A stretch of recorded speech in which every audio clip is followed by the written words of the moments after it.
جدید دور میں انٹرنیٹ کے استعمال نے دنیا میں کئی چیزوں کو پیچھے چھوڑ دیا ہے، لیکن کچھ ایسے بھی پیشے ہیں جو انٹرنیٹ کی دنیا میں خود کو ڈھالنے میں کامیاب ہو گئے ہیں۔ ان میں کتابوں، رسالوں اور اخبارات کی دنیا بھی شامل ہیں۔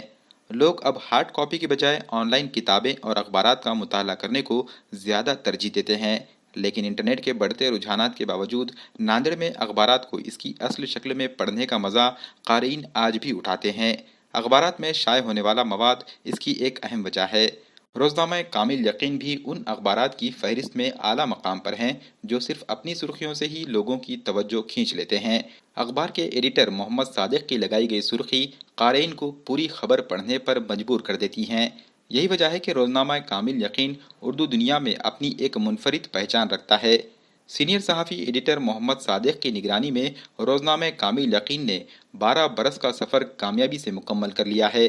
اس موقع پر روزنامہ کامل یقین کے دفتر پر ایک تقریب کا اہتمام کیا گیا۔ تقریب میں مہمانان خصوصی کے طور پر ریاستی وزیر تعمیرات و ناندیڑ کے وزیر سرپرست اشوک راؤ چوہان نے بھی شرکت کی۔ انہوں نے کامل یقین کے مدیر محمد صادق کی صحافت کے ذریعے سماج کی خدمات کو سراہا اور اخبار کی پوری ٹیم کو مبارکباد پیش کی۔ اس موقع پر ایم ایل سی امر راجورکر، سابق وزیر ڈی پی ساونت، ارکان اسمبلی موہن راؤ ہمبرڈے اور بالاجی کلیانکر بھی موجود تھے۔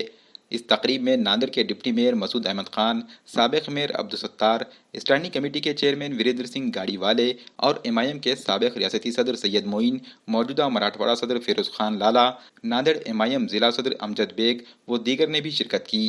اخبار کی جانب سے مہمانان کی تہنیت کی گئی، وہیں مہمانان نے بھی ایڈیٹر محمد صادق، محمد طارق اور ان کی پوری ٹیم کو مبارکباد پیش کی۔ اس موقع پر ناندیڑ کی سماجی تنظیموں کی جانب سے بھی اخبار کی ٹیم کو مبارکباد پیش کی گئی۔